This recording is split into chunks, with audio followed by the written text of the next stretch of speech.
بقول لك ايه، ما شفتيش نضارتي التانية؟ لا مش عارفه تلاقيها هنا ولا هنا. هو ايه اللي هنا ولا هنا؟ انا اصلا كنت حاططها جنب دي. وبعدين هو انت كل ما تنضفي تضيعي لي حاجتي؟ طب عشان غتاتك وبرودك في الرد انا مش نازل. كلمي بقى السوبر ماركت يجيب لك حاجتك. طب ماشي انا هكلم السوبر ماركت، بس المشكله ان انا لسه متفاجئه ان الانبوبه خلصت. يعني انا لسه راجعه من الشغل وطول النهار في الحر والصيام، المفروض ارجع من الشغل اعمل لك ايه؟ يعني انزل اشحت لك انبوبه؟ ايوه بس الاكل لسه على النار وباقي ساعه على الفطار، وعلى فكره انا كمان صايمه واقفه من الصبح عماله اطبخ لك الاكل اللي انت بتحبه. لا ما ينفعش كده، علي صوتك كمان ولا اقول لك تعالي خدي لي قلمين. انت بتعملي الاكل عشان مامتك جايه تفطر معانا، مش عشان سواد عينيا. على فكره الموضوع ملوش علاقه ان ماما جايه تفطر معانا، لان انا ان شاء الله هطبخ كل يوم زي ما بطبخ طول السنه. وبعدين انت ليه محسسني ان انا قصدي ان الانبوبه تفضل النهارده؟ كاني في ايدي اتحكم في حاجه زي دي. الفكره كلها في اسلوبك، طول اليوم عمال تزعق وتغلط فيا كأن انت الوحيد اللي صايم.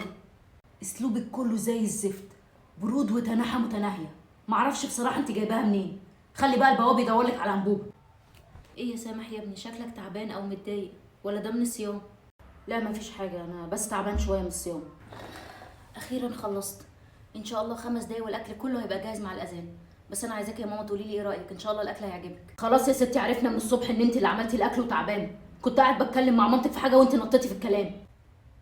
قومي يا دعاء يلا تعالي معايا نشوف ايه الاكل الناقص ونحضره، قومي يلا. ماشي يا ماما يلا.